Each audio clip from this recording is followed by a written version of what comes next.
Last fall, my family moved to Old Town Alexandria. We bought a charming old house with a big garden. The house had tall windows and a red door. Our neighbors said the house was over 100 years old. They also said it was haunted. I didn't believe in ghosts, but that changed quickly. One evening, I was alone at home. My parents went out to buy groceries. I was reading in the living room when I heard a soft knock on the window.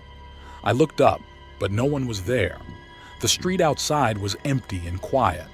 I shrugged it off and went back to my book. After a while, I heard the knock again, louder this time. I went to the window and looked outside. Still, no one was there.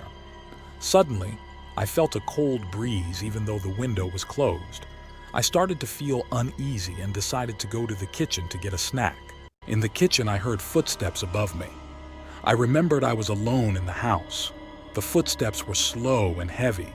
My heart started to race. I grabbed a flashlight and quietly walked upstairs to check. The hallway was dark and the floorboards creaked under my feet. I reached the top of the stairs and listened. The footsteps stopped. I opened the door to my bedroom and shone the flashlight inside. The room was empty, but the window was open.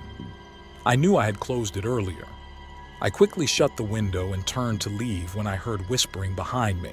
I turned around slowly and saw a shadow move across the wall. I wanted to scream, but no sound came out. The whispering grew louder and I felt a cold hand touch my shoulder. I ran out of the room, down the stairs, and out of the house. I waited in the garden, shaking with fear, until my parents came home. When my parents returned, I told them everything. They didn't believe me at first, but agreed to check the house. We found nothing unusual, but I couldn't shake the feeling that something was watching us. That night, I slept in my parents' room, too scared to be alone. A few days later, our neighbor Mrs. Thompson visited. She said that a long time ago, a girl named Emily lived in our house. She disappeared mysteriously, and people believed her spirit still wandered the halls. I realized it was Emily's ghost I had encountered.